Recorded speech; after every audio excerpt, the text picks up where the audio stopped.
Sveiki, gerbėmieji, mylimieji, kas nuramint širdelę.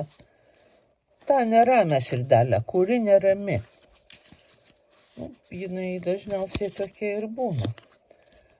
Bet jeigu širdelė jūsų rami, ramiai pasiųskit draugui arba perverskit puslapį. O tiem, kas įsirinko, skaitau.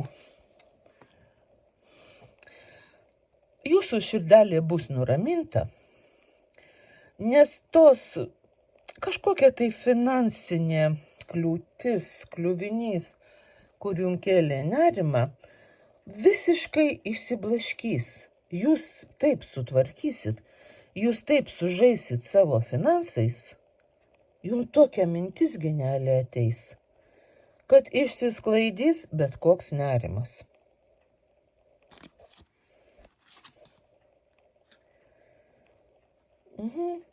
O jūsų širdį nuramins draugas, geras draugas, senas draugas, galbūt sena meilė, kažkas jums paskambins ar parašys, ar ateis ir praneš, kad nerimaut nėra ko, kad viską jums kažkas padės sutvarkyti. Kas jums ten kėlė nerimą, žinokit, jums padės artimasis, mylimasis ar mylimoji, ar kažkas iš tų žmonių, kurie jūs myli, sutvarkys visą jūsų reikalą ir visos bėdos pasibaigs.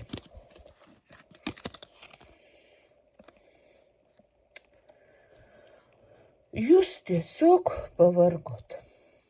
Jums reikia pailsėt.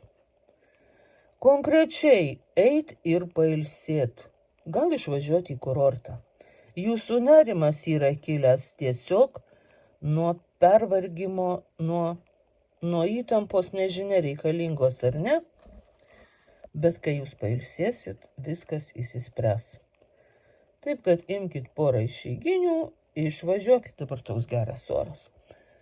Išvažiuokit kur prie jūros, o kai grįšit, suprasit, kad nerimaut iš viso nebuvo ko.